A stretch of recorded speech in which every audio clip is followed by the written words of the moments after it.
दोस्तों, यदि सही से इस्तेमाल किया जाए तो इंटरनेट वर्तमान युग की सबसे बड़ी खोज और सबसे बड़ा जानकारी का खजाना है। ज्ञान देने के साथ साथ इंटरनेट हमें बेहतरीन मनोरंजन भी प्रदान करता है, किंतु कई बार मनोरंजन भरे पलों के साथ समय बिताते बिताते हमें यहाँ कुछ ऐसी चीज़ें या घटनाएं देखने को मिल जाती है जिन्हें देखकर हम पूरी तरह से हैरानी से भर उठते हैं। तो चलिए आज के वीडियो को शुरू करते हैं और अपने समय को रोचकता के साथ बिताते हैं। इस वीडियो में आपको ऐसे घटनाक्रम देखने को मिलेंगे जिन्हें शायद ही आपने पहले कभी देखा हो, इसलिए वीडियो से आखिरी तक जुड़े रहिएगा और चैनल को सब्सक्राइब अवश्य कर लीजिएगा। दोस्तों, तितलियां एवं पतंगे हमारे आसपास ही निवास करते हैं और ये दिखने में बड़े ही खूबसूरत लगते हैं क्योंकि इनके रंग बिरंगे और अनोखे डिजाइन वाले पंख हमें आकर्षित करते हैं। लेकिन इस तितली के बारे में आपका क्या ख्याल है जिस पर अजीब से भद्दे निशान पड़े हुए हैं? पहली बार देखने पर आप सोचोगे कि भाई अब हर किसी तितली पर खूबसूरत डिजाइन बने हुए थोड़े ही ना हो सकते हैं। कुछ तितलियां भद्दे डिजाइन लेकर भी तो पैदा हो सकती हैं, लेकिन असल में ये भद्दा डिजाइन इतना खास है कि आप कल्पना भी नहीं कर सकते। दरअसल यदि इन डिजाइनों को गौर से देखा जाए तो ये हूबहू एक ऐसी मक्खी जैसे दिखाई देते हैं जो मक्खी आमतौर पर गंदगी खाना पसंद करती है। यदि आप और भी ध्यान से देखोगे तो आपको ये भी दिखाई देगा कि दरअसल यहाँ दो मक्खियाँ बनी हुई हैं जो अभी भी गंदगी यानी मल को खा रही है। अब विशेष बात यह है कि इस तरह का डिजाइन सिर्फ दिखने में ही खास नहीं है, बल्कि ये डिजाइन इन तितलियों की जान बचाने के भी काम आता है। दरअसल तितलियों को कई प्रकार के पक्षी अपना भोजन बनाना पसंद करते हैं, लेकिन कोई भी पक्षी उन मक्खियों को नहीं खाते जो मक्खियां अन्य जानवरों के मल को अपना भोजन बनाती हैं। और इस तितलियों के पंख पर उन्हीं मक्खियों की तस्वीरें तो बनी हुई हैं। यही वजह है कि ये तितली पक्षियों का शिकार नहीं बन पाती, बल्कि उल्टा पक्षी इस तितली से दूर ही रहना पसंद करते हैं। इस तरह की तितलियां भारत के पूर्वी हिस्से समेत बांग्लादेश, म्यांमार और चीन में भी पाई जाती है, जहां ये बिना किसी डर के आराम से अपना जीवन जीती हैं। चलिए अब मछलियों के साथ होने वाले एक ऐसी अनोखी घटना को देखते हैं जो आपने पहले तो कभी नहीं देखी होगी। आप इतना तो मानते ही होंगे कि जंगली जीवन में इंसानों की बढ़ती दखलंदाजी के कारण सभी जीवों की संख्या में कमी आई है। और ये भी सच है कि न सिर्फ जंगली जीवन बल्कि इंसानों ने प्रदूषण फैलाकर समुद्री जीवों के जीवन में भी तबाही मचा रखी है। लेकिन कई बार इंसान कुछ ऐसा कर देते हैं जिसे देखकर आभास होता है कि वास्तव में इंसान इतने बुरे भी नहीं हैं। ये घटना अमेरिका के वाशिंगटन की है। वर्ष 2017 में इस इलाके में बारिश कम होने की वजह से यहाँ मौजूद एक बरसाती नदी सूख गई और इस नदी में सैल्मन नामक मछलियाँ बड़ी संख्या में रहती थी। अब जाहिर है कि नदी में पानी न रहने के कारण इस बेचारी मछली का मर जाना तय था। हालांकि बरसाती नदी के ठीक पास ही एक अन्य बड़ी नदी भी मौजूद थी जिसमें भरपूर पानी था। लेकिन सवाल ये था कि इस दूसरी नदी तक मछलियों को पहुँचाया कैसे जाए। तो जल्द ही इंजीनियरों ने इसका समाधान भी ढूंढ लिया और एक ऐसी मशीन बनाई जो हवा को एक तरफ से खींचकर दूसरी तरफ फेंकती थी। यानी जैसे इस मशीन से जुड़े पाइप के निकट से कोई मछली गुजरती तो हवा के प्रेशर के कारण वो मछली पाइप में खिंच जाती एवं तेजी से फिसलते हुए पाइप के दूसरे सिरे से पानी के विशाल स्रोत में जा गिरती। अब ये तो पता नहीं कि शानदार झूले वाली राइड से गुजरते हुए इन मछलियों को मजा भी आता था या नहीं, किंतु ये तकनीक मछलियों की जान बचाने में जरूर कामयाब रही। दोस्तों, वैसे इसमें तो कोई शक नहीं है कि प्रकृति कई बार बेहद अजीब जीव निर्मित कर देती है। अब जैसे कि सुअर को ही ले लीजिए। दुनिया भर में अनेकों ऐसी सभ्यताएं हैं जो सुअर से नफरत करती हैं क्योंकि वो लोग ऐसा मानते हैं कि सुअर एक गंदगी पसंद जानवर है। हालांकि मैं आपको बता दूं कि यदि इस जानवर को अच्छा आशियाना उपलब्ध कराया जाए तो सुअर खुद को काफ़ी साफ सुथरा रखते हैं, साथ ही काफ़ी बुद्धिमान भी होते हैं। सुअर अपने आसपास रहने वाले इंसानों को अच्छी तरह से पहचानते हैं। जीव वैज्ञानिक मानते हैं कि सुअरों में औसतन कुत्तों जितनी ही बुद्धिमानी होती है। वहीं दूसरी ओर एक और विशेष जानवर है जिसे भेड़ के नाम से जाना जाता है। भेड़ इसलिए विशेष बन जाती हैं क्योंकि इस जीव से हमें सर्दियों के लिए ऊन प्राप्त हो जाती है। भेड़ दिखने में काफ़ी मासूम लगती है, किंतु ना ही भेड़ को कोई अजीब जानवर कह सकता है और ना ही सुअर को।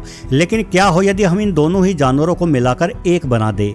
इससे मिलिए, ये है मेंगालिका पिग्स, जो दिखने में ऐसे लगते हैं मानो ये किसी भेड़ और सुअर की मिली जुली संतान है। सच बताइए, आपने कभी अपने जीवन में ऐसा सुअर देखा है? बिल्कुल भी नहीं देखा होगा क्योंकि ये सुअर भारत में नहीं बल्कि हंगरी में पाए जाते हैं। आपको ऐसा भी लग सकता है कि शायद मेंगालिका पिग्स कोई हाइब्रिड जीव है, मतलब इन्हें वैज्ञानिकों द्वारा सुअर और भेड़ के डीएनए को आपस में मिलाकर बनाया गया है। परंतु मैं आपको बता दूं कि ये जीव 100% प्राकृतिक है। असल में किसी समय इस नस्ल के सुअर पूरे यूरोप में पाए जाते थे और चूंकि यूरोप का अधिकतर हिस्सा काफ़ी ठंडा रहता है, इसलिए उस उसी ठंड से खुद का बचाव करने के लिए इस सूअर के पास भेड़ों जैसे ऊनी बाल देखने को मिल जाते हैं।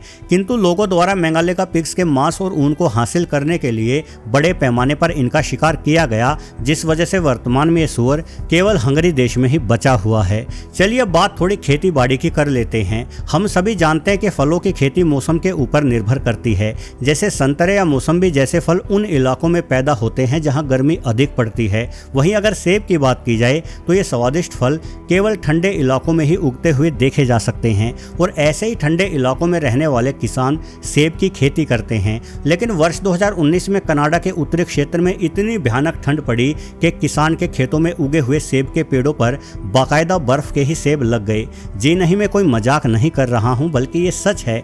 बर्फ के इन सेबों को घोष सेब भी नाम दिया गया क्योंकि इन सेबों का आकार और डिजाइन तो सामान्य सेब जैसा ही था, पर इनमें से सेब का स्वाद और मिठास गायब थी। पहले तो इस तरह के सेबों को देखकर हर कोई हैरान रह गया, लेकिन बाद में इस घटना के कारणों का भी पता किया गया। वास्तव में इस तरह की घटना पहले भी कई बार दर्ज की जा चुकी थी। असल में भयानक ठंड की वजह से पहले सेब के चारों ओर बर्फ जमना शुरू हो जाती है।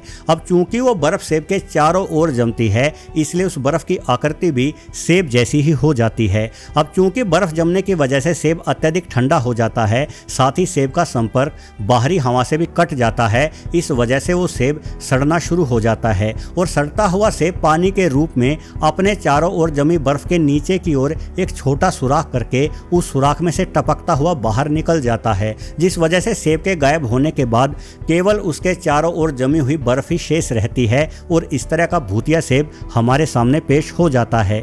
अच्छा दोस्तों, क्या आपको नदी में नहाना पसंद है? यदि आप किसी भीड़ भाड़ वाले शहर में रहते हैं तो आपने शायद ही कभी नदी में नहाने का आनंद लिया हो, क्योंकि तमाम शहरों से होकर गुजरने वाली नदी अब नदी न होकर नाले का ही रूप ले चुकी है। किंतु यदि आप किसी दूर दराज के गांव में रहते हैं तो नदी में नहाने का सुख आपने जरूर भोगा होगा। हालांकि नदी में नहाने में हमेशा थोड़ा जोखिम रहता है। मैं मानता हूं कि सभी नदियों में मगरमच्छ नहीं पाए जाते, किंतु सांप जैसे जहरीले जीव भी नदियों में मिल जाते हैं। वैसे ज्यादातर लोगों का यह मानना होता है कि पानी में मौजूद सांप जहरीले नहीं होते, किंतु ऐसा सोचना बिल्कुल गलत है, क्योंकि नदियों में भी वही सांप उतरते हैं जो सांप जमीन पर निवास करते हैं। यानी यदि आपको नदी में कोई सांप दिखाई दे तो उससे दूर ही रहें। हो सकता है कि वो सांप कोई जहरीला कोबरा हो। चलिए सांपों की चर्चा को यही विराम देते हैं और फ्लोरिडा में फिल्माई गई एक नदी की क्लिप को देखते हैं।